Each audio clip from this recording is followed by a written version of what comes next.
না না না, সে কি ঠাকুর, আপনি তো কিছুই খেলেন না। আমি এইরকমই যৎসামান্য আহার করি। একাকী মানুষ, পাহাড়ে জঙ্গলে ঘুরে বেড়াই, কখনো খাই কখনো খাই না।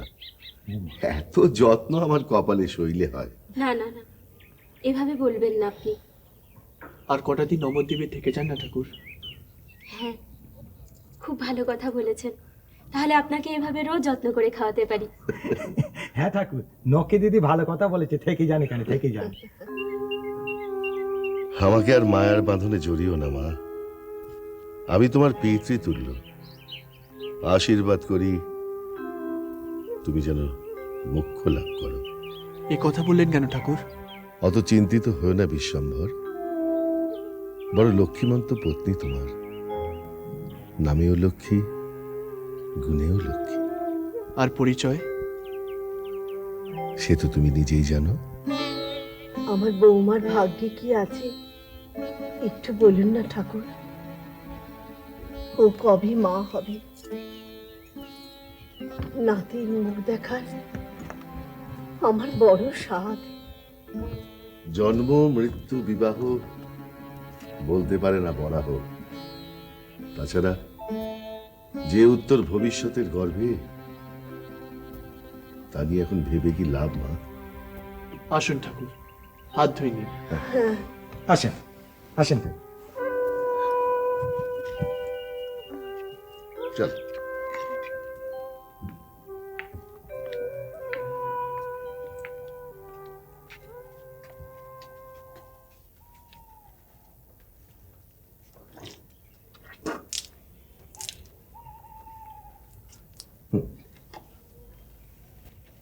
আসে গো নিমাই দাদা।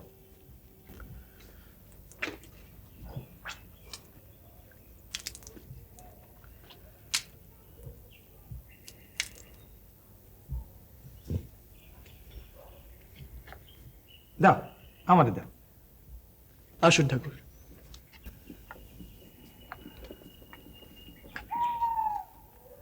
ভেতরে শয্যা তৈরি করা আছে, একটু বিশ্রাম নেবেন, চলুন। দ্বিপ্রহরে আহারের পর বিশ্রামের অভ্যেস আমার নেই মা। তোমাদের তো এখনো আহার হয়নি, যাও আহার সমাপ্ত করো। মা, একটু ভেতরে আসবেন? হ্যাঁ মা, যাই, চল। আসুন ঠাকুর। বাবা নিমাই, তোমার কাছে আমার একটা অনুরোধ আছে। অনুরোধ কি বলছেন ঠাকুর? আপনি আদেশ করুন। শ্রীকৃষ্ণের জীবন চরিতমূলক একটি কাব্য রচনা করেছি, নাম দিয়েছি শ্রীকৃষ্ণ লীলামৃত। আমার বড় সাধ তুমি এর দোষ ধরে সরলভাবে সংশোধন করে দাও। ছি ছি ঠাকুর, আপনি এ কি বলছেন? আপনি শ্রীকৃষ্ণের পরম ভক্ত, তার লীলা আপনি বর্ণনা করেছেন। এর দোষ ধরে এমন সাধ্য কার? তবু তুমি একটিবার শুনলে আমি মনে বড় শান্তি পাবো।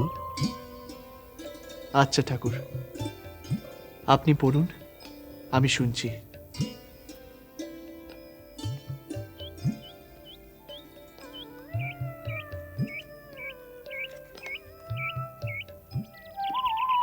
দৈর্ঘ্য বিস্তারে যে আপনার হাতে, চারি হস্ত হয় মহাপুরুষ বিখ্যাতে। আজানুলম্বিত ভুজ কমল লোচন, তিল ফুল যিনি নাসা সুধাংশু বদন। না না, আমি বললি নিমা এড়িয়ে যাবে। দেখলে তো বৌমা, কথাটা কেমন ঘুরিয়ে দিলে। কিন্তু আমার যে ভবিষ্যৎ জানতে বড় স্বাদ হয় মা। আমি বুঝি মা, আমি বুঝি। কতদিন আগে এই ভিটেতে শিশুর আদো আদো কথা শুনেছিলাম, আর আজ শুধু হা হতাশ করে ভাবি নিমাই আমার বড় হয়েছে, কবে যে নাতির মুখ দেখব। বৌমা, এক কাজ করো না, তুমি ঠাকুরকে নিজে গিয়ে জিজ্ঞেস করো না। বারে, আমার বুঝি লজ্জা করে না? হ্যাঁ হ্যাঁ, তাও তো বটে। তাহলে তাহলে আজকের দিনটা বাদ দাও বাপু, আমি না হয় কাল ভোরে গিয়ে নিজে জিজ্ঞেস করব, বুঝলি।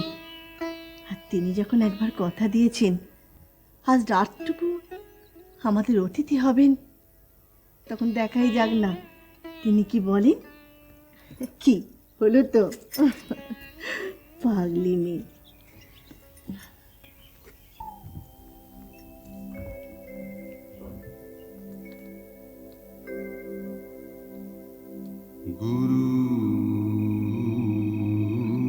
गुरुर्ब्रह्मा गुरुर्विष्णु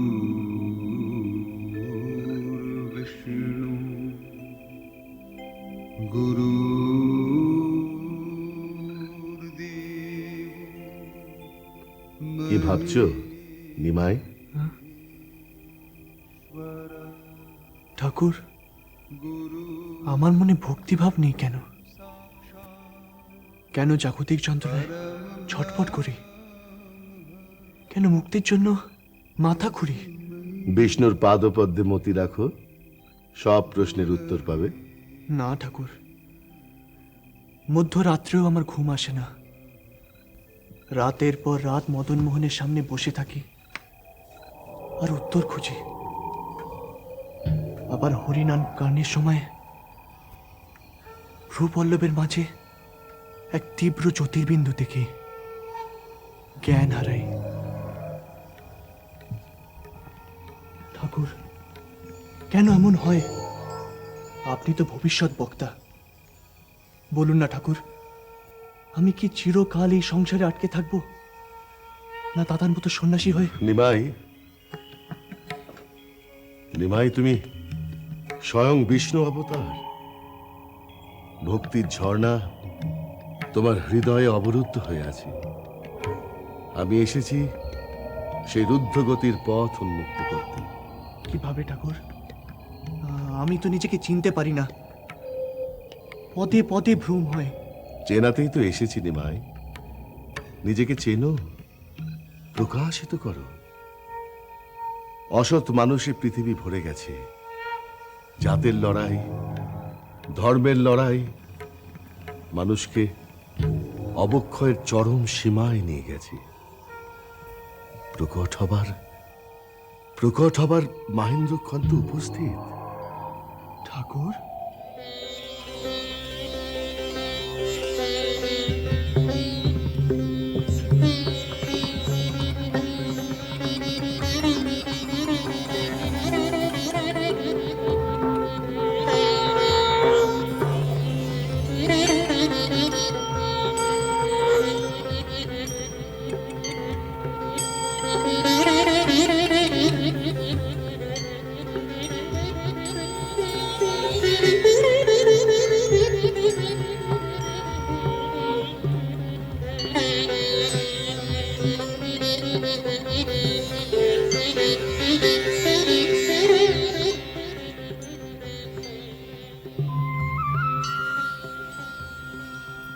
আমায় কি করলেন ঠাকুর? আমায় কি করলেন? আমার যে মা আছে, স্ত্রী আছে,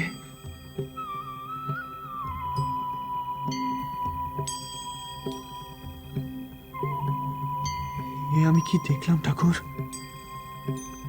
স্বর্গ নেমে আসছে মর্তে, মর্ত প্রবেশ করছে পাতালে, পাতাল উঠে যাচ্ছে স্বর্গে। সমস্ত জীব কোথায় লীন হচ্ছে ঠাকুর? আমি যে আর সহ্য করতে পারছি না ঠাকুর। বন্ধ করুন ঠাকুর, বন্ধ করুন। আহা,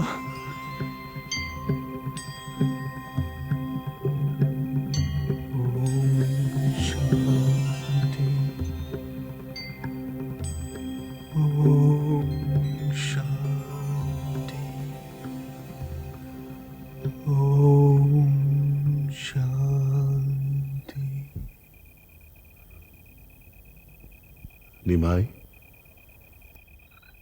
নিমাই, নিমাই,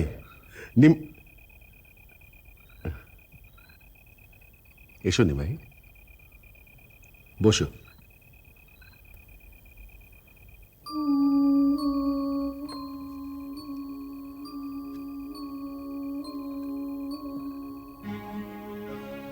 ঠাকুর, এ এবার আমার কি করণীয়? আমি আমার কার্য সমাপন করলাম। এবার নিজের প্রকাশিত হবার দিনক্ষণ নিজে ঠিক করো। কবে আসবে সেই দিন ঠাকুর? নিজের মনের ঈশ্বরকে প্রশ্ন করো, সব উত্তর তিনিই দেবেন। ঠাকুর, আপনার শয্যা পাতা হয়ে গিয়েছে, আপনি ভেতরে চলুন। নিমাই, অনেক রাত হলো, আর দেরি করিস নে বাবা। আয়, ভেতরে আয়। তুমি যাও মা, ঠাকুরের বিশ্রামের ব্যবস্থা করো, আমি আসছি। আসুন, আসুন ঠাকুর।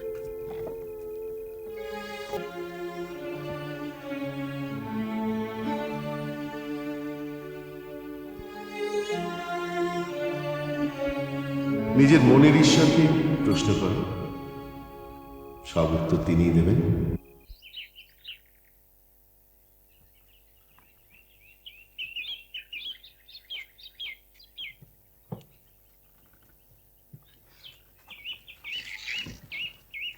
আর একটা দিন থেকে গেলে হতো না ঠাকুর? না মা, গৃহস্থের ঘরে আমার মন বেশি দিন টেকে না। আপনি আবার আসবেন তো ঠাকুর? নিশ্চয়ই আসবো, তোমার লীলা দেখতে আসবো না? আসি মা, আসি মা লক্ষ্মী। আর একটি কথা ঠাকুর, আমার ছেলে বউয়ের ভবিষ্যতের কথা একটিবার বলে যান। আপনি তো রত্নগর্ভা জননী, ভবিষ্যৎবাণী করছি, নিমাই জগৎ বিখ্যাত হবে, দেশ দেশান্তরে ওর নাম ছড়িয়ে পড়বে, বিধর্মীরা ওর পায়ে এসে আশ্রয় নেবে, কত ভক্ত ওর জন্য আকুল হবে। শত শত বৎসর পরেও নিমাই বেঁচে থাকবে মানুষের মনে। কত পদ, কত মঙ্গল কাব্য রচনা হবে, আরো কত কিছু। কই ঠাকুর, আমার বৌমার কথা তো কিছু বললেন না? ও তো যে এসে মেয়ে নয় মা, ও যে সাক্ষাৎ মা লক্ষ্মী। নিমাইয়ের সঙ্গে এক নিঃশ্বাসে ওর নাম উচ্চারিত হবে, ও বেঁচে থাকবে মানুষের মনে, কবির লেখনীতে। শীঘ্রই শীঘ্রই ওর মুক্তিযোগ ঘটবে।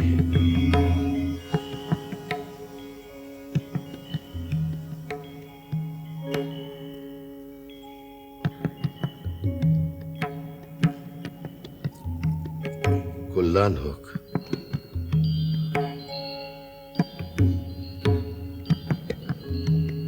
নিমাই,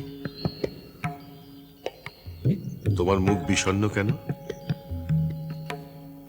আমি জানি, আর কেউ না বুঝলেও তুমি বুঝতে পেরেছ। দুঃখ করো না নিমাই, লক্ষ্মীপ্রিয়ার মুক্তি না হলে জাগতিক মোহ থেকে যে তোমার মুক্তি নেই।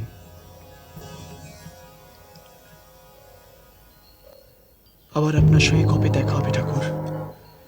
বিষ্ণুর পাদপদ্মে আজ থেকে তোমার শুরু হলো আলোর পথে চলা।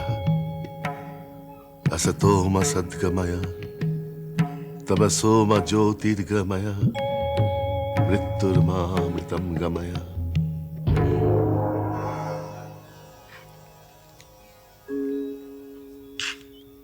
आशिमा, आशिमा लक्ष्मी,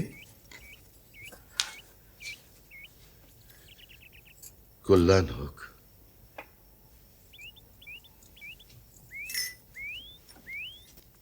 হরি বল, হরি বল, হরি বল।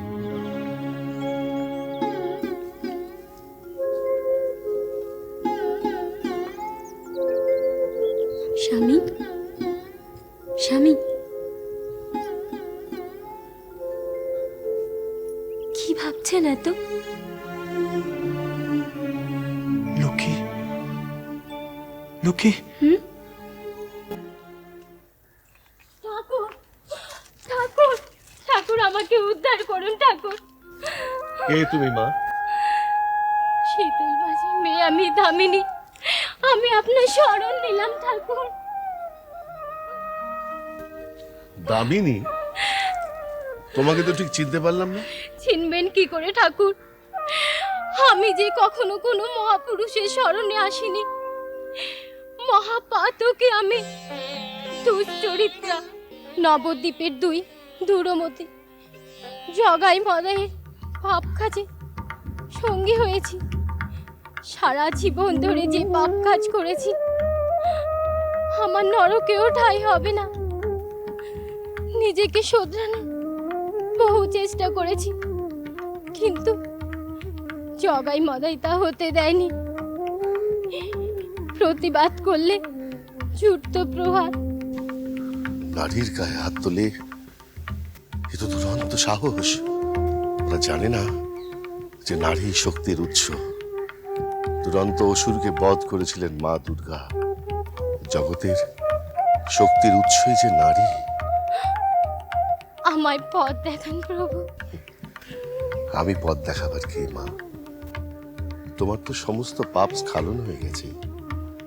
অনুতাপের আগুন তোমার মনে যেভাবে প্রজ্বলিত হয়েছে, তাতে পুরে তুমি নিখাত শুদ্ধ হয়েছে। আর চিন্তা কি মা? বিশ্বাস করুন ঠাকুর, এই পাপী জীবন রাখতে চাইনি। মা গঙ্গার কোলে আশ্রয় নেব বলে ঠিক করেছিলাম, কিন্তু মাঝির মেয়ে জলে মাছের মতো বড় হয়েছি, ডুবতে তো পারতাম না। না দামিনী, আত্মহত্যা করা মহাপাপ, জীবন অমূল্য। এতদিন তুমি পাপের পাঁকে ডুবেছিলে, আজ তোমার বোধোদয় হয়েছে। তাই তাই ওই দুই দুর্মতিকে ছেড়ে তুমি চলে আসতে চাইছো? না ঠাকুর, ওদের সংস্পর্শ ত্যাগ করেছি বহুদিন। একটা মেয়েকে সম্মান হরণের জন্য তুলে এনেছিল, আমি আর সহ্য করতে পারলাম না, পালানোর পথ করে দিলাম। সেই অপরাধে আমাকে প্রচন্ড মারল। আমি বেরিয়ে এলাম, তারপর? গঙ্গা তীরে ছাউনি করলাম একা থাকবো বলে। ওই নরপিশাচের লোকেরা আমার ছাউনি পুড়িয়ে দিল। আমি বিধবা, বাপ নেই, স্বামী নেই। আমায় উদ্ধার করুন ঠাকুর, আমায় উদ্ধার করুন। আমি উদ্ধার করবার কে? বৈকুণ্ঠনাথের শরণ নাও। আমায় পথ চিনিয়ে দিন ঠাকুর। আচ্ছা, আমার কাছে তোমাকে কে আসতে বললে? নিমাই পণ্ডিত। নিমাই পণ্ডিত? কই, সে তো আমাকে কিছু বললে না। কাল সারাদিন যে আমি তার সঙ্গে ছিলাম। তিনি বলবেন না বলেই দিয়েছিলেন। বলেছিলেন, নিজ গুণে আপনার মন ভেজাতে হবে। আমি মুখ্য মানুষ, সম্বল তো শুধু চোখের জল। নারায়ণ, নারায়ণ তোমার লীলা বোঝাবার। শোনো দামিনী, আজ থেকে আমি তোমাকে উদ্ধার করলাম। এ দেহে যতক্ষণ পর্যন্ত শ্বাস থাকবে, ততদিন আমি তোমাকে রক্ষা করব। পিতা যেমন কন্যাকে রক্ষা করে, ঠিক সেই রকম তোমার পাপ পুণ্য সব দায়ভার আজ থেকে আমার। ভুলে যাও তুমি তোমার অতীত জীবন। এখন থেকে তুমি তার শরণ নাও। গোবিন্দের নাম গান শোনো, মন শুদ্ধ হবে। এসো এসো, তুমি বসবে, এসো।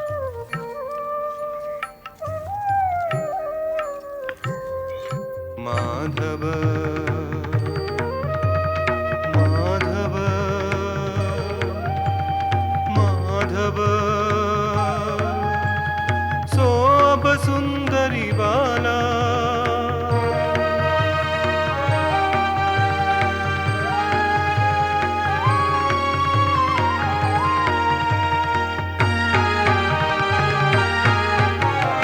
अविरत नयन बारी झुरु झर झर जुनु सवन घन माला पुनमिक इंदु निंदि मुख सुंदर से भला बस सिरेहा कलेबर कमल काति जिनि कामिनी दिने दिने खिन भल देहा अभिरत नयन बारी झुरु झर झर जुनु सवन घनमाला पुनमिक इंदु निंदि मुख सुंदर से भला बस सिरेहा कलिबर कमल काति जिनि कामिनी दिने दिने खिन भल देहा माधव माधव माधव शोभ सुंदरी बाला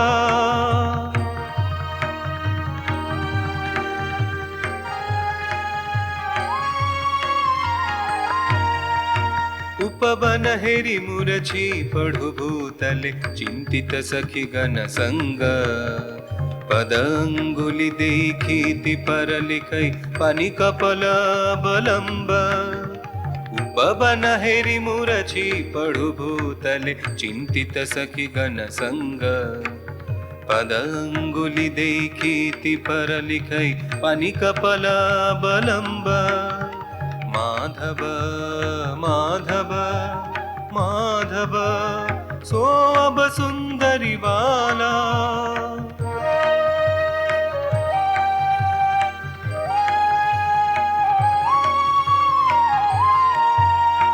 कोई सनहिरि तुरते हम आवलु अब तुहु करह विचार बीतपति कहानी कुरुन माधव बूझल कुलिसक सारा बूझल कुलिसक सारा माधव माधव माधव शोभ सुंदरी वाला शोभ सुंदरी वाला शोभ सुंदरी वाला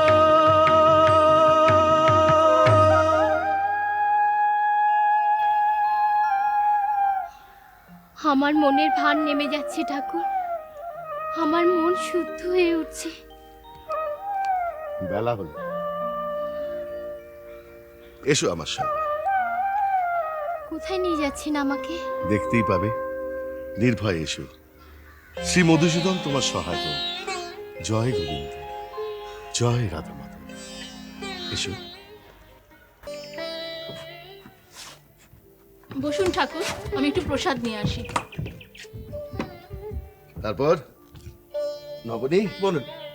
তোমাদের আশ্রম কেমন চলছে? ভালো, বেশ ভালো। সংসারের দেনা পাওনার হিসেব তো কষি না, ভিক্ষে করে যা জোটে তাতেই পেট চলে যায়। তবে ঠাকুর, আশ্রমের চারদিকে অশান্তির কালো মেঘ ক্রমশ জমছে। আশ্রমের সদস্য যত বাড়ছে, শাক্ত শৈবদের অসন্তোষ তত বাড়ছে। তোমরা প্রতিরোধের কথা ভাবো না? কি হবে প্রতিরোধ করে? কৃষ্ণ পায়ে মন সঁপেছি, তিনিই যা করার করবেন। রাখে হরি, মারে কে? তাহলে এখানে নবদ্বীপের মতন অশান্তিও ঢুকে পড়েছে। যবন রাজার দেশে রয়েছি, অশান্তি তো থাকবেই। তবে একটাই রক্ষে, নবদ্বীপের দুই রাজভক্তের নাগালের বাইরে রয়েছি। তা বললেন না তো ঠাকুর, কি কারণে এলেন? বিনা কারণে তো পায়ের ধুলো পড়ে না। মন্না মিঠাই তো নেই, এই প্রসাদটুকু সেবা করুন। ঠাকুরকে মন্ডাল লোভ দেখাচ্ছ? সর্বত্যাগী সন্ন্যাসীকে? আমার আবার রসিকতার সুযোগ পেলে মাত্রা জ্ঞান থাকে না। ও হ্যাঁ, যে প্রয়োজন এখানে আসা, একে তোমাদের এই আশ্রমে ঠাঁই দিতে হবে। খুব ভালো ঠাকুর, খুব ভালো। কৃষ্ণ সেবায় আমার আরেকজন সঙ্গী জুটল। তা বোন আমাদের মতো কষ্ট করে এখানে থাকতে পারবে তো? নিশ্চয়ই পারবে। কিরে, পারবি না মা? তাছাড়া ওই জগাই মাথায় ওর উপরে খুব অত্যাচার করেছে। সেই তুলনায় এই জায়গাটা তো একেবারে স্বর্গ রাজ্য, কত শুদ্ধ পরিবেশ।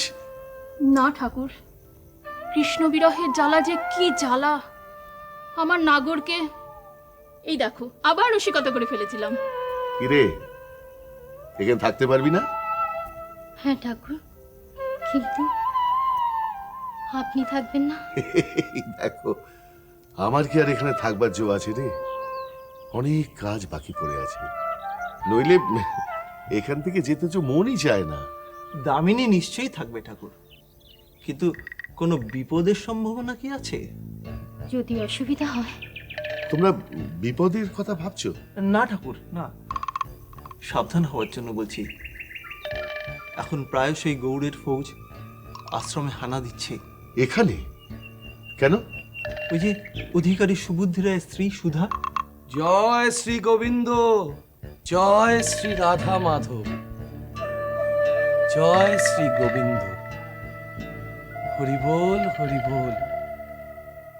কিছু ভিক্ষে পাই মা? বাউলের ঘরে ভিক্ষে চাইতে এসেছো? তুমি জানো না আমাদের ঘরে সঞ্চয় থাকে না? তুমি কি ভিনদেশী? আগে হ্যাঁ মা, থাকি সেই চাটি গ্রামে। যাব রাজমহল এক আত্মীয়ের বাড়ি। মাঝপথে ডাকাতে সব কেড়ে কুড়ে নিল, খাওয়ার অবস্থাও নেই। কিছু হবে মা? কিন্তু আমার কাছে তো কোনো অর্থ নেই। ঘরে দুটো চাল আছে, তাই দেই, তাই দিয়ে দুটো দিন কাটিয়ে দাও বাচ্চা। মা, আবার কি হলো? একটু জল পাবো? বড় পিপাসা পেয়েছে। একটু রসো, দিচ্ছি। এসো বোন, এসো। হ্যাঁ, ওই সেই সুবুদ্ধি রায়ের স্ত্রীর কথা কি বলছিলে? হ্যাঁ, তিনি তো এই আশ্রমে কিছুদিন ছিলেন, হুম। তারপর কাউকে কিছু না বলে কোথায় চলে গেলেন। কোথায় যে গেলেন কোনো খোঁজ পেলাম না। আর তারপর থেকে শুরু হলো গৌড়ের ফৌজের অত্যাচার। আশ্চর্য, না বলে চলে গেলেন। এ তো ভারী রহস্যজনক ব্যাপার। রহস্য বলে রহস্য, এই তো অদ্বৈত আচার্যের পালিতা কন্যা হুম। বিন্দু আসেনি, হুম হুম। সেও তো এখানে এক রাত্রে আশ্রয় নিল। পরদিন সকালে দেখি সেও নেই। এরা সব কোথায় যায়? চারিদিকে খুন, জখম, ধর্ষণ, লুটতরাজ, এসব তো অবাধেই চলছে। এর মধ্যে এই সমস্ত মেয়েরা কোথায় যে যায়? মন যার ঠাকুর গোকুলে, সে কি ঘরে রইতে পারে? মন যার বৃন্দাবনে, ভয় কি তার স্বজনই জানে। মুখে তো বলেছিল দিল্লির জঙ্গলে যাবে। দিল্লিকে তুমি জঙ্গল বললে? বলবো না? শহর তো জঙ্গলেরই রাজত্ব। যত হিংস্র জন্তু জানোয়ার দাঁত নখ গুটিয়ে বসে থাকে শিকারের আশায়। সভ্যতাকে আমার বড় ভয় ঠাকুর। রাখাল বালককে চিনতে পারি, কিন্তু শহুরে পণ্ডিতকে বুঝতে পারি না। বাহ, ভারী সহজ করে কথাটা বললে তো। আমি আজ আসি। প্রণাম ঠাকুর।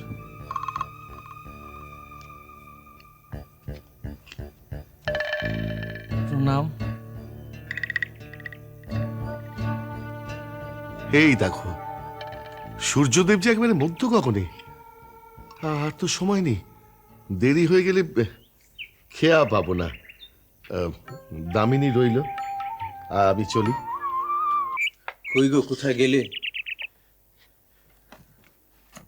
ও কি গো, এরই মধ্যে চলে গেছে বড়? একটু জল খাও তো। হ্যাঁ, দি।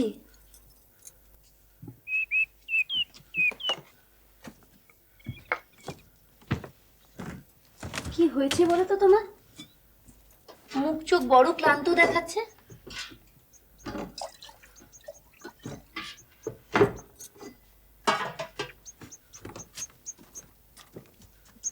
এনো জল। আচ্ছা, এখন বয়স হয়েছে, এখন এই ছাত্র পড়ানো, গান শেখানো একটু কমালে হয় না? ঘোরাঘুরির তো অন্ত নেই।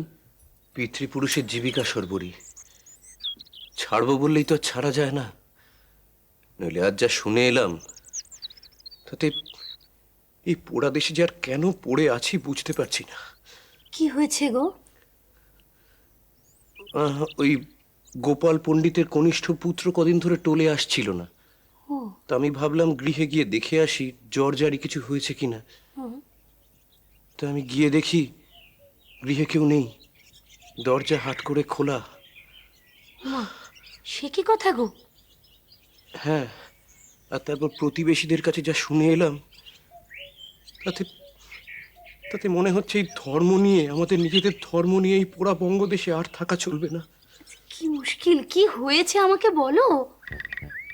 তুমি তো জানো সর্বরী, ওই গোপাল পণ্ডিতের দুটি পুত্র আর সর্বকনিষ্ঠটি কন্যা। হ্যাঁ, তুমি ভাবতে পারো সর্বরী, গত অমাবস্যার রাতে জগাই আর মাথায় এসে মেয়েটিকে তুলে নিয়ে গেছে। এতেই চমকে উঠছে সর্বরী। তাহলে সবটা শোনো। কন্যাটির বয়স 10। জগাই আর মাথায় বলে গেছে যে 16 বছর পর্যন্ত জগাই মাথাইয়ের আশ্রয়ী মেয়েটি থাকবে। প্রতি অমাবস্যার রাত্রে মেয়েটির পুজো হবে, কুমারী পুজো। আর তারপর মেয়েটির 16 বর্ষ পূর্তি হলে এক মহাযজ্ঞের পর জগাই আর মাধাই মেয়েটিকে গ্রহণ করবে। চুপ করো, চুপ করো, আর বলতে হবে না। ছি, ছি, ছি, ছি, ছি, ছি। মানুষ এমন কাজ করে? গো, ওই দুই পাষণ্ডর জন্য এই ধরা ধামে নরক দর্শন করতে হবে নাকি? এর কোনো প্রতিকার নেই। প্রতিকার কে করবে সর্বরী? হ্যাঁ, কে করবে প্রতিকার? জগাই আর মাধাই তো নগর কোটাল, তারা হুসেন শাহর প্রতিনিধি। সর্বরী, তাদের বিরুদ্ধে প্রতিবাদ করবেই বা কে, আর কার কাছেই বা করবে? গোপাল পণ্ডিত কি বলছেন? গোপাল পণ্ডিত ধরেই নিয়েছেন তার কন্যাটি মৃত। পাছে 5 জন লোক 5 কথা বলে, তাই অপবাদের ভয়ে তিনি সপরিবারে কোথায় যেন চলে গেছেন। তার খবর কেউ জানে না, কেউ না। কথায় বলে, পৃথিবীতে যখন পাপের ভারে পরিপূর্ণ হয়ে ওঠে, তখন নারায়ণ অবতার রূপে আসেন। হ্যাঁ গো, এখনো কি তাঁর আসার সময় হয়নি গো? নিমাই আসছে। মা, সঙ্গে শ্রীবাস পণ্ডিতও আছেন দেখছি। শোনো, তুমি আর এইসব কথা নিমাইকে বলো না, যেন আজ বাদে কাল ছেলেটা শ্রীহট্টে যাবে। এসব ঝামেলার মধ্যে ওকে আজ জড়িও না যেন। প্রণাম যজ্ঞেশ্বর ঠাকুর। প্রণাম। প্রণাম ঠাকুরুন। অনেকদিন আপনাদের সঙ্গে দেখা সাক্ষাৎ হয়নি, তাই ভাবলাম যাওয়ার পথে একবার আপনাদের সংবাদ সংগ্রহ করে নিয়ে যাই। পথেই নিমাইয়ের সঙ্গে দেখা। নিমাই, অনেকদিন বাঁচবি বাবা তুই। এই এক্ষুনি তোর কথা হচ্ছিল। মরা বাঁচা তো সব তার হাতে মামি। এই পৃথিবীতে যেদিন আমার কাজ ফুরবে, সেদিনই তার ডাক আসবে। বালাই ষাট, এমন কথা কেউ মুখে আনে? সদ্য বিয়ে হয়েছে তোর, সামনে সারাটা জীবন পড়ে আছে। বিয়ে তো সব মানুষই করে মামি, কিন্তু এই ক্ষুদ্র জীবনে এমন কিছু সুকর্ম করা উচিত যাতে যুগ যুগ পরেও মানুষ তাকে মনে রাখে। থাক, তোমাকে আর মামির উপর পণ্ডিতি ফলাতে হবে না। বসো, জল মিষ্টি আনি। আপনি বসুন ঠাকুর। আসুন, আসুন, বসুন। তারপর শ্রীবাস ঠাকুর, বাণিজ্যের সংবাদ ভালো? কোথায় আর ভালো যজ্ঞেশ্বর পণ্ডিত। সরস্বতী নদী যেভাবে শুকিয়ে আসছে, তাতে সপ্তগ্রামের বন্দরের দশা ভালো হবে না। ওদিকে পূর্ববঙ্গে চাটিগ্রামে আবার একটা নতুন বন্দর গড়ে উঠেছে। বিদেশি বণিকরা ওখানেই আসছে অনেক বেশি। তাই ভাবছিলাম নবদ্বীপ ছেড়ে পাত্তারি গুটবেন।